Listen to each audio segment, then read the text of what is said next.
నమస్తే, welcome to 99 TV.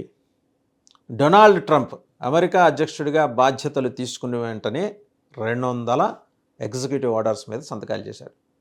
అందులో ఒక 6 ఎగ్జిక్యూటివ్ ఆర్డర్స్ సంచలనాలు, ప్రకంపనాలు, పెను తుఫాన్లు సృష్టించేశాయి. ఆరింటిలో కూడా ప్రధానమైనది ఏంటంటే అమెరికాలో బర్త్ రైట్ యాక్ట్ని అమెండ్ చేయడానికి కోసం ఆయన తీసుకున్న నిర్ణయం. అఫ్కోర్స్ చాలా కోర్టులు, చాలా స్టేట్స్ కూడా దీన్ని వ్యతిరేకించాయి. ఎందుకంటే ఫిబ్రవరి 20 లోపల కనుక జననాలు జరిగితే ఓకే, ఫిబ్రవరి 20 తర్వాత ఆ దేశంలో H1B కార్డు హోల్డర్స్ కావచ్చు, గ్రీన్ కార్డు ఉన్నవాళ్ళు కావచ్చు, వారికి పిల్లలు పుడితే కనుక పిల్లలకి అమెరికా పౌరసత్వం రాదు, అది బర్త్ రైట్ కాదు అని ట్రంప్ గారు చాలా తెంపరితనంతో సూత్రీకరించి ఎగ్జిక్యూటివ్ ఆర్డర్ పాస్ చేశారు. ఆయన బాధలు, ఆయన ఇబ్బందులు, ఆయనకుండే సమస్యలు, ఆయనకున్న ఛాలెంజెస్ ఆయనకున్నాయి. ఆయన ప్రధానంగా దేన్ని దృష్టిలో పెట్టుకొని చేశారు? చుట్టుముట్టున్న మెక్సికన్ సమాజాన్ని దృష్టిలో పెట్టుకొని చేశారు, కెనడా సమాజాన్ని దృష్టిలో పెట్టుకొని చేశారు. ఈ రెండు కూడా బార్డరింగ్ అనమాట, సరిహద్దులో ఉన్న దేశాలు. మెక్సికన్స్ ఎక్కువ మంది కనుక చూస్తే భారతీయ సంతతి కన్నా ఎక్కువ మెక్సికన్లు అక్కడ నివసిస్తున్నారు. భారతీయులు 60 లక్షల మంది ఒక లెక్క ప్రకారం, ఒక అంచనా ప్రకారం. అంటే అమెరికా జనాభాలో 1/4, 4వ వంతు భారతీయులు ఉన్నారు.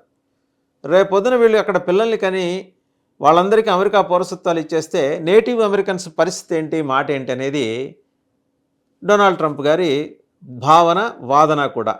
ఇన్ఫ్యాక్ట్ ఏంటంటే అమెరికన్ సిటిజన్స్లో మేధో సంపత్తి తక్కువ ఉంది కాబట్టి, ఎలాన్ మస్క్ లాంటి వాళ్ళు అంటున్న మాటలు ఇవి.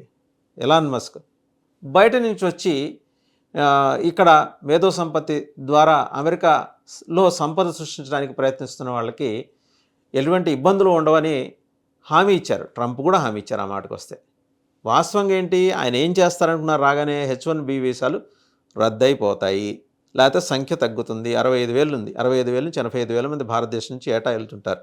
వాళ్ళకి H1B ఇస్తారు. వాళ్ళకి ఈరోజు ఆ సంఖ్యను తగ్గించేసి 30,000కో లిమిట్ చేస్తారేమో అని ఒక భయం. అలాగే డిపెండెంట్ వీసాల కింద పనిచేస్తున్న మహిళలకు ఉద్యోగాలు ఉండవు, ఉపాధి అవకాశాలు. ఎక్కడ పనిచేస్తున్నా సరే they have to give up, వాళ్ళు ఉద్యోగాలు వదులుకోవాల్సిందే. అదొకటి వచ్చింది. అలాగే ట్రావెల్ బ్యాన్ పెడతాడు వచ్చి రాగానే. అంటే ఇవన్నీ ముందర రూమర్స్ వచ్చాయా, లేకపోతే ఒక రకమైన వాదనలు తెర మీదకి వచ్చాయా? ఎక్కువ భారతీయ మీడియా ఏంటంటే దీని మీద చాలా ప్రధానంగా దృష్టి పెట్టి కేంద్రీకరించి మాట్లాడుతూ వచ్చిన అంశం ఏంటంటే, ఇదే కనుక జరిగితే ట్రావెల్ బ్యాన్ పెడితే అక్కడున్న వాళ్ళు ఇండియాకి వస్తే మళ్ళీ తిరిగి వెళ్ళటానికి ఇబ్బంది అవుతుంది. అది కేవలం ట్రావెల్ బ్యాన్ ఇండియాకి మాత్రమే, భారతదేశానికి మాత్రమే పరిమితం అని కాదు, కానీ మన జనాభా సంఖ్య ఎక్కడ ఎక్కువ ఉంటుంది కాబట్టి గుజరాత్ నుంచి, పంజాబ్ నుంచి ఎక్కువ సంఖ్యలో ఈ దేశంలో స్థిరపడ్డ వాళ్ళు ఉన్నారు.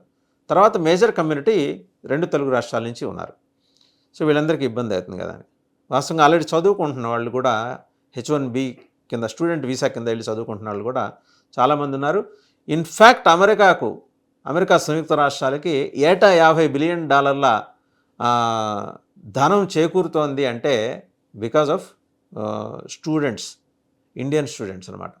వీళ్ళ వల్ల వీళ్ళు అక్కడి ప్రెస్టీజియస్ యూనివర్సిటీస్లో ఎంత కావలిస్తే అంత ఫీజులు కట్టి మరీ చేరి ప్రెస్టీజియస్ ఇన్స్టిట్యూషన్లో మేము చదువుకుంటున్నాం అనిపించుకోవడానికి మన 2 తెలుగు రాష్ట్రాల్లో ఉన్న తల్లిదండ్రులు, ఆ మాటకు వస్తే భారతదేశంలో మిగిలిన రాష్ట్రాల నుంచి కూడా, అంటే ఎక్కువ సంఖ్య 2 తెలుగు రాష్ట్రాల నుంచి ఉంది కాబట్టి ప్రస్తావన చేశాను, వాళ్ళు పెడుతున్నారు. ఇల్లమ్మో, పొలమమ్మో, స్థలమమ్మో ఏదో మొత్తానికి పిల్లల చదువుల మీద పెడుతున్నారు. వాళ్ళు అక్కడ సెటిల్ అవుతారు, బాగుంటుంది వాళ్ళ ఫ్యూచర్ అని. సో ఈ మేరకు $50 బిలియన్ సంపద వాళ్ళకి అదనంగా సమకూరుతుంది. ఒక రకంగా ఏంటంటే అక్కడ చదువుకొని H1B తర్వాత గ్రీన్ కార్డు, ఆ తర్వాత శాశ్వత పౌరసత్వం ఇవన్నీ సంపాదించి అక్కడ ఉద్యోగాలు చేసుకుంటున్న వాళ్ళందరూ కూడా ఏంటంటే free tax payers to United States of America అనమాట. వాళ్ళందరూ ఉచితంగా ఫ్రీగా వచ్చిన ట్యాక్స్ పేయర్స్. వాళ్ళ మీద గవర్నమెంట్ ఆఫ్ అమెరికా ఏం ఖర్చు పెట్టింది లేదు, USA ఖర్చు పెట్టింది లేదు, వాళ్ళు చదువుకున్న యూనివర్సిటీలు ఖర్చు పెట్టింది లేదు. ఖర్చంతా భారతదేశాన్ని, సంపద అంతా అమెరికాది, ట్యాక్సులు అమెరికాకి వెళ్తున్నప్పుడు వాళ్ళు ఫ్రీ ట్యాక్స్ పేయర్స్ కాబట్టి ఒక బిజినెస్ మెన్ ఆలోచన దృక్పథం ఎలా ఉంటుంది? ట్యాక్స్ పేయర్స్కి కొంత వెసులుబాటు ఇస్తారు, ట్రంప్ కూడా వెసులుబాటు ఇస్తారు. కానీ ఫోకస్ అంతా ఎట్లా నడిచింది? ఆయన బాధ్యతలు చేపట్టే వరకు ట్రంప్ వస్తే ట్రావెల్ బ్యాన్ పెట్టేస్తాడు, మొత్తం ఇమిగ్రెంట్స్ అందరినీ తరిమి కొడతాడు. ఆయన తరిమి కొడతాననేది ఇల్లీగల్ ఇమిగ్రెంట్స్ని. మన భారతదేశం నుంచి 7.5 లక్షల మంది భారతదేశానికి చెందిన ఇల్లీగల్ ఇమిగ్రెంట్స్ అక్కడ ఉన్నారు. చట్ట వ్యతిరేకంగా అక్కడ వాళ్ళు నివసిస్తున్నారు. వాళ్ళందరికీ ఉద్వాసన పలుకుతారు. మన దేశమే కాదు, ఆ మాటకొస్తే అన్ని దేశాలు అదే పరిస్థితి. మెక్సికన్లు అమెరికన్ జీవన విధానంలో ఎలా మమేకమై ఉన్నారంటే నౌకర్లుగా, హౌస్ కీపింగ్ యాక్టివిటీ మొత్తం చూసేవాళ్ళుగా, బేబీ సిటర్స్గా, అలాగే డ్రైవర్స్గా చిన్న చిన్న ఉద్యోగాల్లో వాళ్ళు సెటిల్ అయిపోయారు. సెటిల్ అవటం, ఇక్కడికి వచ్చి పిల్లల్ని కంటం, వాళ్ళ పిల్లలు కూడా అమెరికన్ పౌరసత్వం రావటం. దీనివల్ల ఏంటంటే ఉపాధి అవకాశాలు నేటివ్ అమెరికన్స్కి దెబ్బతింటున్నాయి. స్వతసిద్ధంగా ఆ భూమిపుత్రులకు, అమెరికా భూమిపుత్రులకు అవకాశాలు దెబ్బతింటున్నాయి అనేది అది ఒక వాదన. అది డొనాల్డ్ ట్రంప్ గారి వాదన. ఇన్ఫ్యాక్ట్ ఆ వాదనతోటే ఆయన అమెరికన్ల మనసు చూరగొని రెండోసారి ప్రెసిడెంట్ కాగలిగారు. అయితే ఇంకొక వాదన ఏంటంటే ఇలా పుట్టిన పిల్లల వల్ల మరి మేధో సంపత్తి కొంత బలహీనంగా ఉన్న అమెరికన్ సమాజం దెబ్బతింటోంది. వాళ్ళకి ఉపాధి అవకాశాలు కల్పించాలంటే వీళ్ళని ఆపేయాలి. అంటే వీళ్ళని ఉన్నపళంగా దేశం నుంచి పంపించే పరిస్థితి లేదు. ఇల్లీగల్ ఇమిగ్రెంట్స్ వరకు ఏరేసి పంపిస్తారో ఆయా దేశ రాయబార కార్యాలయాలకి, స్థానికంగా యుఎస్లో ఉన్న రాయబార కార్యాలయాలకి సమాచారం అందింది. వాళ్ళని ఏరివేత మొదలవుతుంది. మనం కూడా 7.5 లక్షల మంది ఉంటే ఆ 7.5 లక్షల మంది దశల వారీగా భారతదేశానికి తిరిగి రావాల్సిందే. ట్రంప్ ఆ విషయంలో చాలా కఠినంగా ఉంటాడు. ఇవన్నీ పక్కన పెడితే ఈ బర్త్ రైట్ యాక్ట్ ఎందుకు తీసుకొచ్చినట్టు, దీని మీద వివిధ కోర్టులు ఎట్లా స్పందించాయి అనేది కూడా ఒకసారి ఇక్కడ మనం చూస్తే కనుక ట్రంప్కి మొట్టికాయ పడింది. ఎక్కడి నుంచి? ఏ కోర్టు అంటే అమెరికాలో పిల్లలు పుడితే ఆ పిల్లలకు పుట్టగానే అమెరికా పౌరసత్వం వచ్చేస్తుందనే హక్కును రద్దు చేసిన ఆదేశం ఆయన జారీ చేసిన విషయం తెలిసింది. ఇది ఫిబ్రవరి 20 వచ్చే నెల 20వ తారీఖు నుంచి అమల్లోకి వస్తుంది. సో దీని మీద న్యాయ పోరాటం ఎలా జరిగిందంటే ట్రంప్ ఆదేశాన్ని వ్యతిరేకిస్తూ ఇల్లినాయిస్, వాషింగ్టన్, అరిజోనా, ఒరెగాన్ రాష్ట్రాల్లోని ప్రతిపక్ష డెమోక్రాట్ల బృందాలు సియాటల్ ఫెడరల్ కోర్టుకు వెళ్ళాయట. అమెరికా రాజ్యాంగంలోని 14వ సవరణ ప్రకారం పుట్టిన వెంటనే పౌరసత్వం వస్తుందని, అందుకు విరుద్ధంగా ట్రంప్ ఆదేశం ఉందని కోర్టులో ఆ డెమోక్రాట్ల తరఫున లాయర్లు వాదించారు. అమెరికాలో పుట్టిన ఎవరికైనా పౌరసత్వం లభిస్తుందనేది వాళ్ళ వాదనగా చెప్పారు. ట్రంప్ తీసుకున్నది కీలకమైన వివాదాస్పదమైన నిర్ణయం కావడంతో Seattle district judge John Coughenour Trump ఆదేశాలని తాత్కాలికంగా ఆపేస్తూ తీర్పిచ్చారు. 22 రాష్ట్రాల్లో కొన్ని సివిల్ సంఘాలు కూడా ఈ అంశాలపై కోర్టుకు వెళ్ళాయి.